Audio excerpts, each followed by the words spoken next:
जब अहले खरम की बातों पर गुस्साए शोर मचाते हो, जब बुलबुल हो तस्वीर चमन और कौवे गीत सुनाते हो,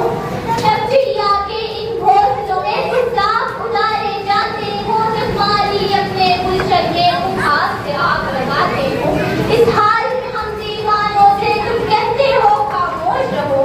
इस हाल में हम दीवानों से तुम कहते हो खामोश रहो, जब शख्स के एक इशारे पर अखियों में नियाज़ें पड़ती हो, जब आंखें उस बदमाशों की हसरत का नजारा करते हो, जब कल में जालिम जाबिर की अज़मत का नतीजा लिखते हो, जब हंसी बातें कहने पे इंसानी ज़माने करती हो, इस हाल में हम दीवानों से तुम कहते हो खामोश रहो,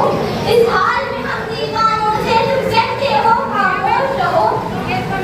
जब मिस्र के इन बाजारों में किनान को बेचा जाता हो, जब मिस्र हवस की मंडी में ईमान को बेचा जाता हो, जब सोम सलाद के पर्दों पर कुरान को बेचा जाता हो, इस्लाम को बेचा जाता हो, यज़दान को बेचा जाता हो,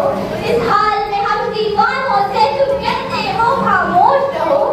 इस हाल में हम दीवानों से तुम कहते हो खामोश रहो, जिस दौर में काबे वालों को गिरजा के नजारे खाते हो, जिस दौर में मस्जिद वाले भी मगरिब के तराने गाते हो, जिस दौर में मुस्लिम लीडर भी कुछ कहने से घबराते हो, जिस दौर में शफ़क़त गैरत के असबाब ख़त्म हो जाते हो, इस हाल